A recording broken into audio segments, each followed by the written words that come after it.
এই যে যারা জুলাই কমিটি, আগস্ট কমিটি বা জুলাই আগস্ট কমিটি, এগুলো হলো অনকাইন্ড অফ বাটপার। আমি শেখ হাসিনাকে পার্সোনালি এরকম কোনো আইটেম মনে করতেছি না যে সে আসতে চাইলেই বিরাট কিছু হয়ে যাবে বা আসতে পারবে, এরকম কিছু না। দেশনেত্রী বেগম খালেদা জিয়া এবং জনাব তারেক রহমান সাহেবের নেতৃত্বে স্বৈরাচার হাসিনার পতন হয়েছিল। সেই আন্দোলনকে কিছু লোক 2 বছর যাবৎ জুলাই যোদ্ধা নামে বিক্রি করেছে। এই বাংলাদেশটাকে রক্ষা করার জন্যই মনে হয় আল্লাহ পাক রব্বুল আলামিন জনাব তারেক রহমান সাহেবের নেতৃত্বে একটা আন্দোলন সফল করলো। 17 বছরের আন্দোলন, এটা 5 আগস্টে এসে রূপ নিয়েছে, 5 আগস্টে বিদায় হয়েছে। এই জন্য আমি এটাকে বলতে চাই যে 17 বছরের আন্দোলন, নট জুলাই আগস্ট আন্দোলন।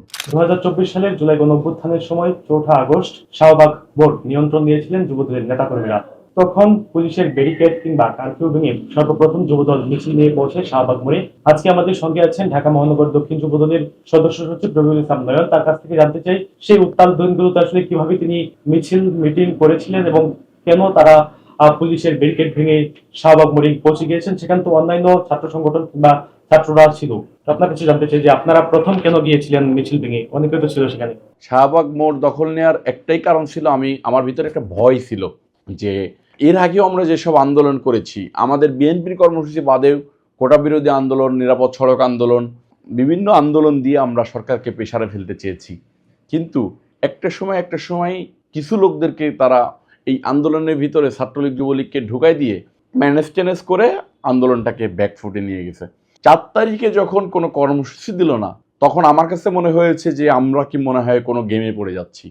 এই আন্দোলনকে বেগমান রাখতে হবে এবং সারা বাংলাদেশে মেসেজ দিতে হবে যে ঢাকা নীরব না, ঢাকার মাটি উত্তাল, এখনো উত্তাল। সেইটার কারণে আসলে 3 তারিখে রাত্রে আমার নেতা জনাব তারেক রহমান সাহেবের সাথে কথা বলে আমি গুলিবিদ্ধ অবস্থায় এই ঢাকা মহানগর দক্ষিণ যুবদলকে নিয়ে অর্গানাইজ করে নিয়ে 4 তারিখ শাহবাগ মোড় দখলে নিই। দেশনেত্রী বেগম খালেদা জিয়া এবং জনাব তারেক রহমান সাহেবের নেতৃত্বে স্বৈরাচার হাসিনার পতন হয়েছিল। সেই আন্দোলনকে কিছু লোক 2 বছর যাবৎ জুলাই যোদ্ধা নামে বিক্রি করেছে, সেটা মোটেই কাম্য নয়। আমি তাদেরকেও যেরকম করে ঘৃণা করি, এখন যারা জুলাই যোদ্ধা নাম বিক্রি করে বিভিন্ন দপ্তরে ঘোরে, আমি তাদেরকেও ঘৃণা করি। জুলাই আগস্ট শুধু একটা আন্দোলন নয়, দীর্ঘ 17 বছরের আন্দোলনই হচ্ছে স্বৈরাচার হাসিনার বিদায়ের 5 আগস্ট। এটাকে আমরা কোনোভাবেই ভুলে গেলে চলবে না। আমরা শুধু জুলাই আগস্ট এটা বলতে বলতে মুখে গেজা উঠায় ফেলাই, কিন্তু 17 বছরে যে হাজার হাজার নেতাকর্মী গুলিবিদ্ধ হলো, শত হাজার নেতাকর্মী মৃত্যুবরণ করলো, হাজার হাজার নেতাকর্মী, লক্ষ লক্ষ নেতাকর্মী জেল খাটলো, রিমান্ড খাটলো, জেলখানায় মৃত্যুবরণ করলো। আমরা যদি শুধু এই জুলাই আগস্টের উপরে দিয়ে চলি, তাহলে এই 17 বছরের জনাব তারেক রহমান সাহেবের নেতৃত্বে যারা আন্দোলন করে মৃত্যুবরণ করেছে তাদের প্রতি অসম্মান করা হয়, যারা জেল খেটেছে তাদের প্রতি অসম্মান করা হয়, যারা রিমান্ড খেটেছে তাদের প্রতি অসম্মান করা হয়, যারা গুলিবিদ্ধ হয়ে পঙ্গুত্ব বরণ করেছে তাদের প্রতি অসম্মান করা হয়।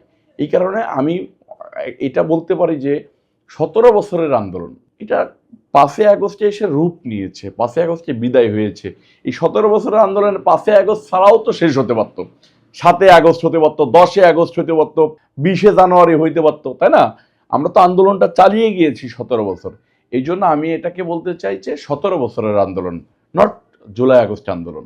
এই যে যারা জুলাই কমিটি, আগস্ট কমিটি বা জুলাই আগস্ট কমিটি, এগুলো হলো অনকাইন্ড অফ বাটপার, একদম বাটপারি একটা কমিটি। এই কমিটির মধ্য দিয়ে এটা হচ্ছে যে তাদের ইনকাম সোর্সের একটা রাস্তা। মনে করেন আপনার কাছে যে বলবে, আমি তো একটা জুলাই যোদ্ধা, আমি তো জুলাইয়ের অমুক কমিটিতে আছি, আপনাকে বদলি করার জন্য আমি সুপারিশ করব, এই করব সেই করব, আপনাকে ওএসজি করার জন্য বলবো, আপনার এই ফল্ট আছে, এইসব বলে টলে ওই লোকটাকে মনে করেন মেন্টালি সিক করে দিয়ে ওকে ব্ল্যাকমেল করে একটা কাজ বাগায় নেওয়া, সেটার বিনিময়ে মনে করেন অর্থনৈতিকভাবে সুবিধাভোগী হওয়া। এটাকে যারা প্রকৃত 17 বছরের আন্দোলন করেছে তারা এদেরকে ঘৃণা করে। আমি মনে প্রাণে পার্সোনালি ঘৃণা করি। এই বাংলাদেশটাকে রক্ষা করার জন্যই মনে হয় আল্লাহ পাক রব্বুল আলামিন জনাব তারেক রহমান সাহেবের নেতৃত্বে একটা আন্দোলন সফল করলো। আওয়ামী লীগের সভানেত্রীকে এবং বাংলাদেশের স্বৈরাচারী প্রধানমন্ত্রীকে বাংলাদেশ গভর্নমেন্ট চিঠি দিয়েছে যে সে ভারতে আছে, তাকে ফিরিয়ে দেওয়া হোক, তাকে আইনের মুখোমুখি করা হোক। তো সে ফিরে আসবে কি, তার আগেই তো বাংলাদেশ গভর্নমেন্ট চিঠি দিয়েছে তাকে ফিরিয়ে দেওয়ার জন্য। তো এটা হচ্ছে সে, আমার কাছে মনে হয় যে সে নিজেকে আলোচনায় রাখার জন্য জাস্ট যতটুকু বলা ততটুকু বলতেছে। আমরা চাই যে শেখ হাসিনাকে ফিরিয়ে আনা হোক এবং আইনের মুখোমুখি করা হোক। সেই আইন যে শাস্তি দেবে তাকে যদি শাস্তি না দিয়ে খালাস দেয় দেবে, যদি শাস্তি দেয় দেবে। আইন আইনের গতিতে চলবে। বাংলাদেশের সংবিধান অনুসারে যেটা হয় সেটা হওয়াটাই উচিত। আমি শেখ হাসিনাকে পার্সোনালি এরকম কোনো আইটেম মনে করতেছি না যে সে আসতে চাইলেই বিরাট কিছু হয়ে যাবে বা আসতে পারবে, এরকম কিছু না। বাংলাদেশের জনগণ তাকে ফেস করার জন্য প্রস্তুত রয়েছে।